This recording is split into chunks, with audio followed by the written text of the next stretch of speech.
Welcome back to the Now Morning Show, 6:22 a.m. in Trinidad and Tobago, and it's time for our Spotlight, where we pay tribute to Kay Alleyne Maloney.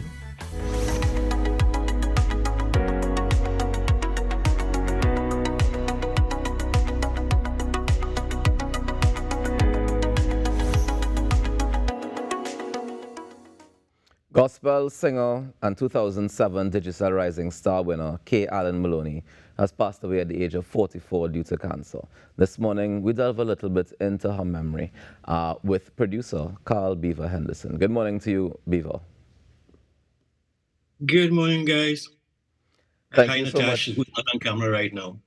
Thank you so much for joining us this morning, Carl. How are you doing? Well, you know, this is not my hour, but for you guys, I'm here. We appreciate it. So how are you this morning? Well, you know, we all got the news yesterday. Actually, I got the news yesterday morning. I was just wrapping up my nightly studio sessions, and I got a phone call. You know, it was one of the options of conclusion, but one that we didn't really want, but it was somewhat expected, you know, as one of the options. But when you get in the news, you know, it still hit very, very hard, you know, because we lost a powerhouse, powerhouse, one of the biggest and best ever. Definitely agreed. Let's go back to the beginning of your relationship with Kay Alleyne. When you remember when you first encountered her and her talent? Actually, Digital Rising Stars at TDT.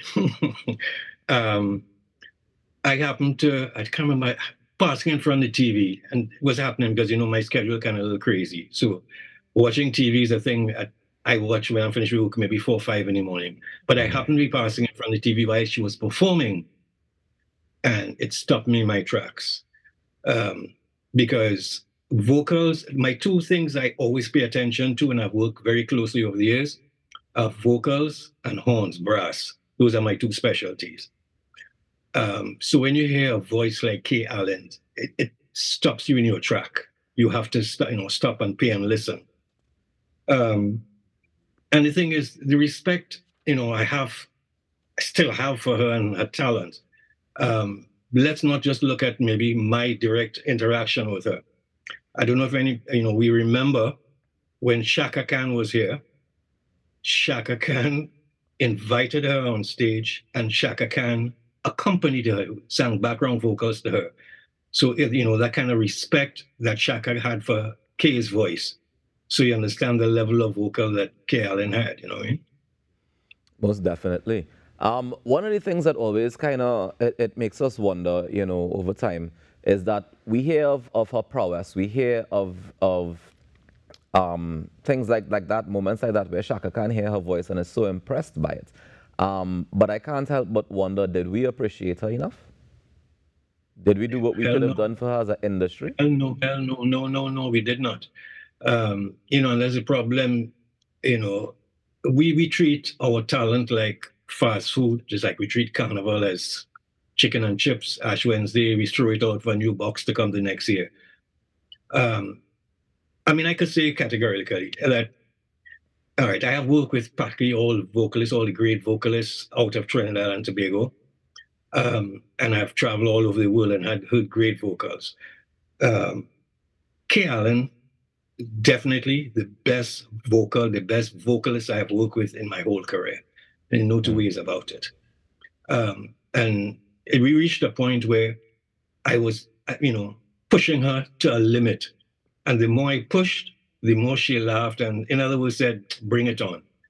And there was not ever a limit that I pushed her that she could not handle, you know, through all the years. So what is it that we need to do better then, Carl? Respect. One word, just respect, you know what I mean? You know, we keep talking about, in the industry, we keep talking about to the Billboard, to the charts, to the Grammys, but to reach there's certain things we have to do. First of all, we have to respect what we have, who we are here. To be honest with you, I mean, even with all these soca stars and stuff, we had no disrespect because I respect them all. One of our quickest ways to have gotten on the charts, believe it me, would have been Kay Alleyne.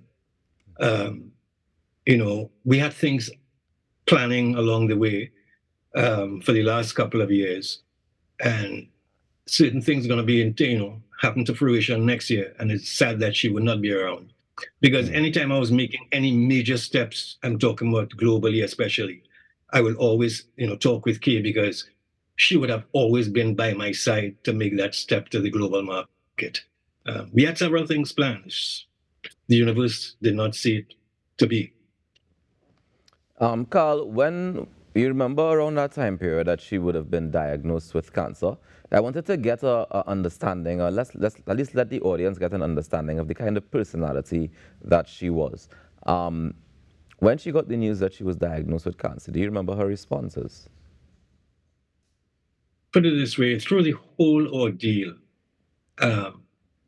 it's only the last phone call I kind of heard, the distress in her voice. Because from jumpstart, her thing is, Beaver, God will take care of it. Faith, and God will take care of it. And if anybody knew Kay personally, I mean really up front and personal, her energy, her bubbly personality she will walk in a room and win anybody over. Her energy, and she will quietly walk into a room and smile, and the whole energy of the room will change. And that is the same way she treated the diagnosis. Basically, I mean, she basically said, her God will take care of it, full stop, and let her God deal with it. And she was definitely a woman of faith. The music that you were working on with her, was it faith-based music? No, well, the thing is, the reason I tell you, Kay was the best vocalist I've worked with. Kay was gospel. Kay was house music.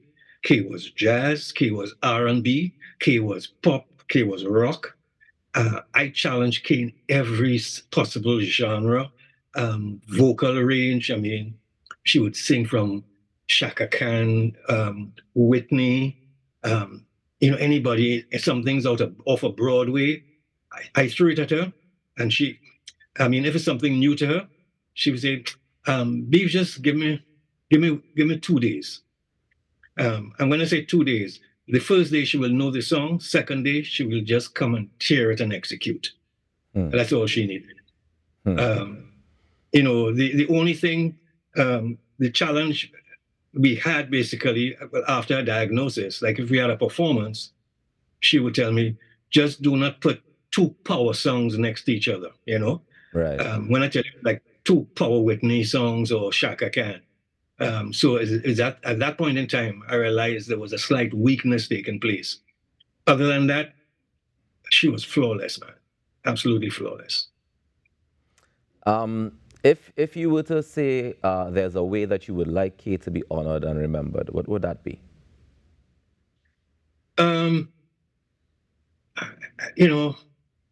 Just keep a name somewhere. Give scholarships in a name. I mean, a lot of people didn't know, and the reason I tell you too, Kay was one of the greatest vocalists ever, male or female, in this Trinidad and Tobago.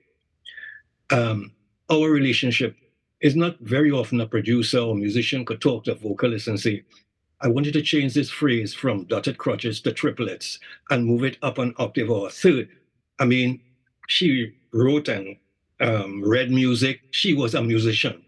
And her choice of instrument was the voice. But you could put a score in front of her, she would know what she has to sing off of that score, the sheet in front of her. So education-wise, maybe the best thing, as a tribute, so at least the younger generations will have that kind of energy that she had, to pursue a career, But if you also notice that she did very little recordings, right? That was my next thing I was going to, because I want to be able to say I can play a bunch of Kay Alleyne songs, but I can't, because we don't have very many recorded ones. Well, and the reason for that is, I was just getting her back into it, because she was for a while what you call record shy, record industry shy. Because again, what people didn't know, she had a major deal on the table at one time from Warner Brothers. But and it was a major deal. But what happened? The management she had at the time wasn't executing a proper thing, a proper deal for her personally, and she walked away from it. And since then, she has become record industry shy. So it took me a while to kind of get her back into it. We were now talking to get back into it. I did something with her last year, reggae. Actually, we were starting to explore something called reggae jazz. That was the first outlet of it. We had some stuff that we were doing in house music, some EDM stuff, because her voice was perfect for that. So, like, for instance, on a live set, she was the only person who could sing Robin S. house music live and tear it up, So anyway, I shifted her. She was game.